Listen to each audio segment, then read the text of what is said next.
Hello everyone, welcome back to Cortec Gaming PC, and today we're going to be showing you guys how to install a AMD AM4 Ryzen CPU into a motherboard. Stay tuned. So the reason why we're going to be doing this today is because there's a lot more people staying home today due to COVID-19, studying at home, working at home, playing video games. So this is a good opportunity to show how to install a CPU on the motherboard, because I think this is the most intimidating part to most of the people. I'm not gonna go in depth how to build a PC for the most part. I just wanna focus on how to install a CPU. So without further ado, let's get into the tutorial. Alright, so when you install your CPU, most likely you're only gonna need one thing. Is going to be a utility knife to open up the CPU box. Which honestly doesn't matter because you could just rip the box by hand or you can cut it clean. I like to cut it clean just to make a point, but this one I've already opened it, so I'm just gonna pretend it has never been opened. And then you're gonna have your motherboard, and then you're gonna have your CPU. Today we're gonna be using, like I said, AM4 socket. That's AMD Ryzen. And then we're gonna be using Ryzen 5. So the first thing you wanna do is open your CPU, your motherboard box, and just take it out. The one thing I recommend to do is I have this mouse pad over here. You can use that. I've built on mouse pads in the past a couple of times. I've had no issues, but what the pros usually recommend you to do is just build your PC on top of the box, on top of the motherboard box. That gives you anti-static. Okay, so if where you live is really hot or humid, or if you're building your computer on top of the carpet, if you're stepping on top of the carpet, you could short the motherboard. You could potentially short the motherboard, which I never heard of, but it could potentially happen. So they ask you to build on top of the box. So we'll just be safe. Today we're using a B55 ASRock ITX, mini ITX AC. So it is a it is a mini ITX motherboard, which is a small form factor motherboard, but the socket itself is a AM4 socket. It's going to look the same thing overall for any other motherboard. For example, this guy here, B450. It is a 1 gen old motherboard, but still being an ATX, it's got the same socket. This guy here, this is what we're looking for, compatibility. It's got the same compatibility as long as you flash the BIOS. The next thing you want to do is just get things ready. You don't want to be all over the place, so what I recommend is just this lever here. You want to pull that lever to the side. Don't push it down. What I noticed is if you push it down,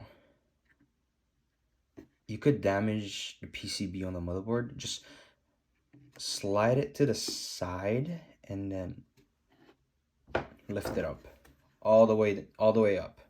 Don't stop over here. Don't stop 45 or 85 degrees, 90 degrees up, straight up. That's where you want it to be, because all the pins inside of that socket where the CPU is going to sit, they gotta open up. So like I said, what I have here today is the Ryzen 5 3600 6 cores 12 thread CPU. Really good CPU, budget based gaming PC. I'll show you guys real quick. So this is AM4. They have pins on the bottom that will slide into that socket, so that's why we want to have it all the way up. We'll slide that in real quick. Oh yeah, one thing I forgot to mention is there's a triangle here. If my camera zooms in, yeah, there you go. there's a gold triangle that you can't find on any other corner. That triangle has to match this other little gold triangle on the motherboard. That's what we're looking for. It isn't really gold, but there's a triangle on there. If you don't know, the other way to tell is it says socket AM4. There's letters over here, socket AM4. Your text should align the same way, Ryzen on the CPU itself. So we're just gonna sit the CPU in there. All you wanna do is just slightly put your CPU down. You don't wanna push it or apply any force. And then your CPU should just sit.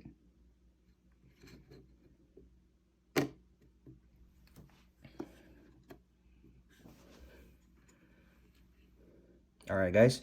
And then once your CPU is in there, I had a bent pin on my CPU because I did use this CPU prior to this video. As you can see, there's thermal paste everywhere on my CPU.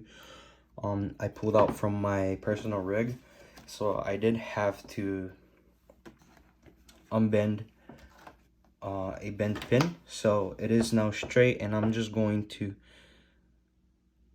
lower the lever, and then the same way we pulled it to the side, we're just gonna do the reverse procedure and then down. That's it.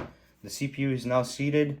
I am not going to be using this cooler today because I do have an alternate third-party cooler that I'm going to be using. But if you guys like this video, please click that like button, subscribe, and drop a comment down below if you guys have any questions or concerns.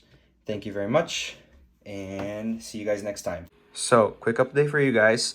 I mentioned earlier that there was a bent CPU pin, but no issues there like you guys can see. I had these happen in the past, so I knew it was gonna work just fine. It's just a matter of getting a thin screwdriver and straightening them up. So I'm about to run Cinebench and see how the temperatures are like. I'm sure it'll be just fine because it is a Ryzen 5 3600. So yeah, thanks for watching.